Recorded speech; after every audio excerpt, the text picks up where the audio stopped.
कहानी स्टार्ट होती है तो हम एक एरिक एंगस्ट्रॉम नामी शख्स को देखते हैं। ये शख्स एक पब्लिशर है। आज के दिन एरिक एक बुक फेयर में मीडिया को ये बता रहा होता है कि हमारा पब्लिशिंग हाउस आपकी फेवरेट बुक डेडालूज ट्रायलॉजी का लास्ट पार्ट जल्द ही पब्लिश करने वाला है। यहाँ एरिक ने ये भी बताता है कि हम इस बुक की ट्रांसलेशन डिफरेंट लैंग्वेजेस में इसी मंथ स्टार्ट करने वाले हैं और आने वाले चंद मंथ में ये बुक आपके लिए फ्रांस के हर स्टोर पर अवेलेबल होगी। अगले सीन में हम देखते हैं कि डिफरेंट कंट्रीज से डिफरेंट ट्रांसलेटर्स को फ्रांस में बुलाया जाता है ताकि सभी अपनी अपनी लैंग्वेजेस में इस बुक को ट्रांसलेट कर सकें। यहाँ आने वाले ट्रांसलेटर्स में 5 मेल और 4 फीमेल थी। अब इन ट्रांसलेटर्स को इकट्ठा करके एक पैलेस में ले जाया जाता है और वहाँ कॉन्ट्रैक्ट के हिसाब से ना तो वो फोन यूज कर सकते हैं और ना ही किसी ऐसी चीज का जिसकी वजह से बुक की स्टोरी लीक हो, क्योंकि पब्लिशर्स नहीं चाहते कि इस बुक की स्टोरी इसके पब्लिश होने से पहले लीक हो। अब इन सब ट्रांसलेटर्स को पैलेस के बेसमेंट में ले जाया जाता है। बेसमेंट में एरिक ने एक बंकर बनाया हुआ था और उस बंकर में इंटरनेट के अलावा हर तरह की फैसिलिटी मौजूद थी, जिस वजह से ट्रांसलेटर्स ने अपना काम करने के साथ साथ अपना वक्त भी अच्छे से बिताया। लेकिन ग्रीस से आए हुए कंस्टेंटिनो को वो जगह कोई खास पसंद नहीं आई। अब एरिक वहाँ पर आता है और उनसे कहता है कि एक मंथ में तुम लोगों को 480 पेजेस ट्रांसलेट करने हैं। इस हिसाब से हर रोज 20-20 पेजेस की ट्रांसलेशन करनी होगी। लेकिन न जाने 2 मंथ्स में ऐसा क्या हुआ कि एरिक जेल पहुँच गया। अब एरिक के मन में कुछ सवाल थे और इन सवालों का जवाब सिर्फ उसी शख्स के पास था जिसकी वजह से आज एरिक जेल में है। इस किताब की ओरिजिनल मैनुअल स्क्रिप्ट बुक के ऑथर ऑस्कर और सिर्फ एरिक के पास थी, लेकिन किसी तरह वो 9 ट्रांसलेटर्स में से किसी एक को मिल गई और उस ट्रांसलेटर ने बुक के स्टार्ट के 10 पेजेस इंटरनेट के ऊपर अपलोड कर दिए। और अब ये सब कुछ किसने किया और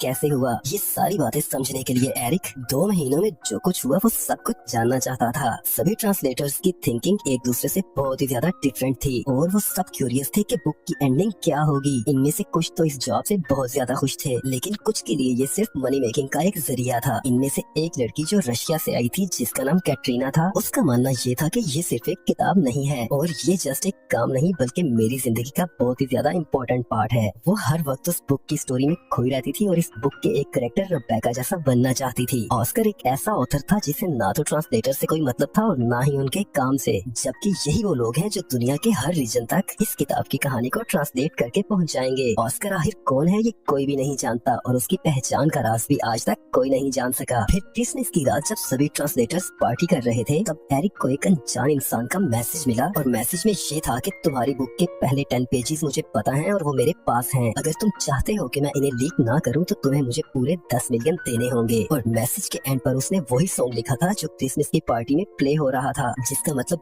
ये है कि ये मैसेज उन्हीं में से किसी ने किया है। अब एरिक ने उस आदमी को ट्रेस करने का जो प्रोसीजर अपनाया वो इस कदर भयानक था कि सब ट्रांसलेटर्स की जिंदगी एक तरह से जैसे बर्बाद होकर रह गई। उन लोगों के साथ बहुत ही ज्यादा बुरा बिहेव किया गया और डेनमार्क की एक ट्रांसलेटर हेलन को ये बात रियलाइज करवाई गई कि तुम कभी भी कोई किताब नहीं लिख सकती और उसके किए गए काम को उसकी आंखों के सामने जला दिया गया। अब इन सभी ट्रांसलेटर्स को एक दूसरे के ऊपर शक होने लगा था क्योंकि उस मैसेज वाले मास्टरमाइंड ने अलग ही तरह का कार्ड प्ले किया था। कैटरीना को एलेक्स के ऊपर शक था क्योंकि उसने झूठ बोला था कि डेडालूज की पहली किताब इंग्लिश में उसने ट्रांसलेट की थी। फिर एलेक्स उसे सच बताता है कि मैं सिर्फ एक फैन था जिसने इनलीगली उस बुक को ट्रांसलेट किया था और मेरी वो ट्रांसलेशन इस कदर हिट हुई कि वो ओरिजिनल से भी ज्यादा पॉपुलर हो गई और ये सब मैंने ऑस्कर से मिलने के लिए किया। एलेक्स के अरेस्ट हो जाने के बाद उससे जेल में मिलने के लिए एरिक आया। एलेक्स ने उससे वहाँ पर कहा कि सिर्फ मैं ही एक वो शख्स हूँ जो ऑस्कर्स की बुक को अच्छे से ट्रांसलेट कर सकता है और इस बात को प्रूव करने के लिए मैं डेडालूज पार्ट 3 का फर्स्ट सेंटेंस लिख कर बता सकता हूँ। और उसी सेंटेंस से उसने एरिक को इम्प्रेस कर लिया। फिर उसे इस ट्रांसलेशन का काम दे दिया गया। इसके बाद कैटरीना बताती है कि मुझे मैनुअल स्क्रिप्ट मिल गई थी और मैंने वो ऑलमोस्ट चुरा ही ली थी, लेकिन मैं सिर्फ उस किताब का एंड ही जानना चाहती थी।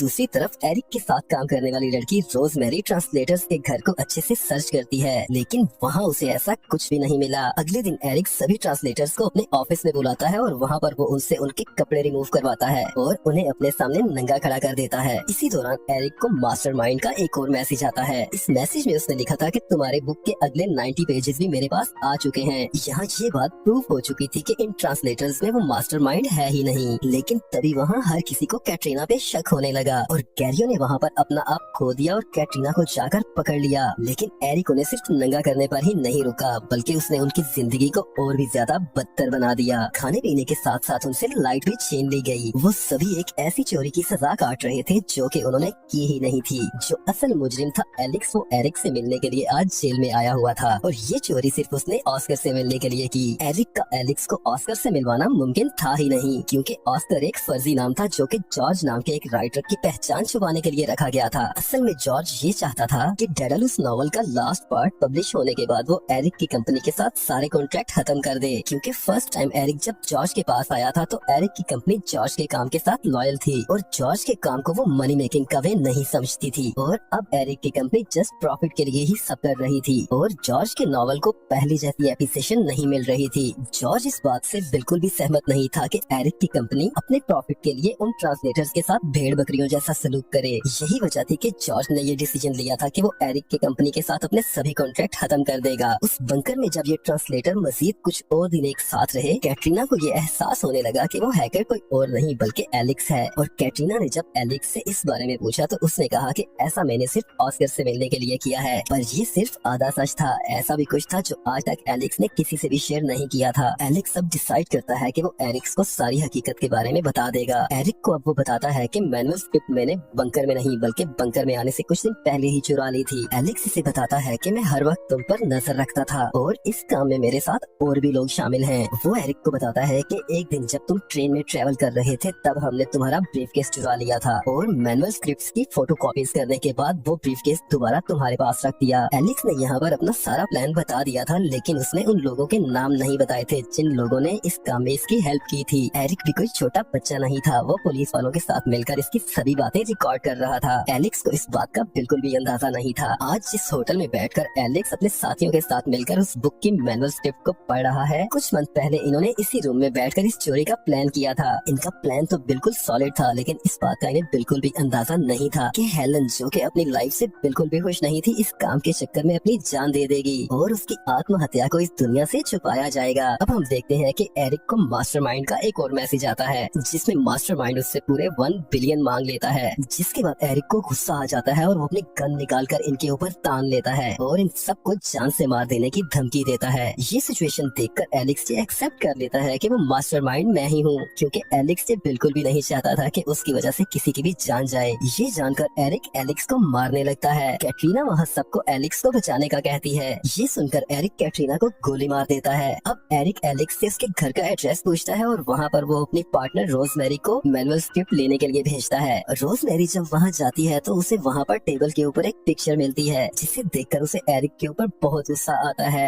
एरिक उससे फोन पर कहता है कि उस लैपटॉप को तोड़ दो जिसमें मैनुअल स्क्रिप्ट हैं। उस पिक्चर में एरिक रोजमेरी को डांट रहा था, इसीलिए रोजमेरी उसे फोन पर कहती है भाड़ में जाओ और फोन बंद कर देती है। एरिक के पास अब कोई भी रास्ता नहीं बचता, इसीलिए वो अपने पार्टनर्स को एलेक्स के अकाउंट में पैसे ट्रांसफर करने का बोलता है। पैसे अकाउंट में ट्रांसफर हो जाने के बाद एरिक के मोबाइल के ऊपर एक और मैसेज आता है जिसमें लिखा था कि मुझे पैसों से कोई मतलब नहीं, मुझे सिर्फ ऑस्कर से मिलना था। ये देखकर एरिक को गुस्सा आ जाता है और वो एलेक्स को शूट कर देता है। अब पुलिस वहाँ आ जाती है और एरिक को अरेस्ट कर लेती है। उसे जॉब से भी निकाल दिया जाता है। एलेक्स की जान उसी बुक की वजह से बच जाती है और कैटरीना को भी टाइमली हॉस्पिटल ले जाकर उसकी जान भी बचा ली जाती है। कैटरीना हॉस्पिटल में बेहोश थी और एलेक्स उसके पास बैठा हुआ था। वहाँ वो उसे इस किताब का एंड पढ़कर सुनाता है, क्योंकि कैटरीना इसका एंड जानना चाहती थी। नेक्स्ट एलेक्स एरिक से मिलने के लिए जेल जाता है। एरिक वहाँ एलेक्स से पूछता है कि जो तुमने मुझसे 1 बिलियन लिए उनका तुमने क्या किया। एलेक्स उसे कहता है कि मुझे उन पैसों में कोई इंटरेस्ट नहीं। एक और क्वेश्चन जो कि एरिक के दिल में था वो ये कि वो एलेक्स से पूछता है कि जब तुम्हारे हाथ मैनुअल स्क्रिप्ट लगी ही नहीं थी तो तुमने उस बुक का पहला सेंटेंस कैसे लिख लिया था। एलेक्स अब आहिस्ता से उसके पास आता है और अपना हाथ उसकी चेस्ट के ऊपर लगे हुए माइक पर रखता है ताकि पुलिस वाले कुछ भी ना सुन सकें, और कहता है कि जिस किताब की तुम बात कर रहे हो उस किताब को लिखने वाला ही मैं हूँ। एलेक्स जब छोटा था तो जॉर्ज के बुक शॉप पर आया करता था और वहाँ जॉर्ज ने उसे जॉब दे दी। एलेक्स ने वहाँ जॉर्ज के लिए डेडालुस नाम की बुक लिखी थी और एलेक्स नहीं चाहता था कि इस बुक को पब्लिश किया जाए। जॉर्ज को एलेक्स की ये बुक बहुत अच्छी लगी थी और वो ये चाहता था कि इस तरह की बुक्स लोगों तक पहुँचनी चाहिए। यही रीजन थी कि जॉर्ज उस बुक को पब्लिश करना चाहता था। एलेक्स जॉर्ज के आगे ये शर्त रखता है कि अगर तुम सच में ये बुक पब्लिश करना चाहते हो तो मैं चाहूंगा कि मैं खुद ही इस किताब का ऑथर बनूं। यही वजह थी कि जॉर्ज ने उसे ऑस्कर ग्राहक के नाम से एरिक की कंपनी को इस बुक को पब्लिश करने का कॉन्ट्रैक्ट दिया। और एलेक्स को जब ये पता चला कि एरिक ये सिर्फ पैसों के लिए कर रहा है और राइटर्स की उसके दिल में कोई भी इज्जत नहीं है और एरिक आने वाले ट्रांसलेटर्स को एक बंकर में रखने वाला है, तभी उसने एरिक को सजा देने का इरादा कर लिया। ये सब बता देने के बाद एलेक्स एरिक को कहता है कि मैंने कभी तुम्हारा ब्रीफकेस चुराया ही नहीं था, क्योंकि ओरिजिनल मैनुअल स्क्रिप्ट हमेशा से मेरे पास ही थी और मैंने तुम्हारे भेजे हुए 1 बिलियन यूरो तुम्हारे अकाउंट में वापस ट्रांसफर कर दिए ताकि पुलिस जब अकाउंट्स को चेक करे तो उसे पता चल जाए कि असल में हैकर्स तुम ही हो और तुमने ये सब कुछ मनी मेकिंग के लिए किया। ये सब कहने के बाद वो अपना हाथ उस माइक से हटा देता है। एरिक गुस्से से पागल हो जाता है। वो कहता है कि एलेक्स कभी भी ऑस्कर हो ही नहीं सकता क्योंकि जॉर्ज को मैंने अपने हाथों से कत्ल किया। वो कहता है कि जिस दिन जॉर्ज ने मेरी कंपनी के साथ सारे कॉन्ट्रैक्ट्स खत्म करने का कहा, उसी रात मैंने जॉर्ज का मर्डर किया और मैनुअल स्क्रिप्ट लेकर वहाँ से भाग निकला और जाने से पहले जॉर्ज की सभी बुक्स को मैंने जला दिया। असल में एलेक्स यही सच उसकी जुबान से सुनना चाहता था और एरिक ये सब कुछ एक्सेप्ट कर चुका था। कहानी के एंड पर एलेक्स ने जॉर्ज की मौत का एरिक से बदला ले लिया और उसे सजा दिलवाई और खुद की पहचान को भी इस दुनिया से छुपा कर रखा कि वही इस बुक का असली ऑस्कर है। और यहीं पर ये स्टोरी एंड होती है।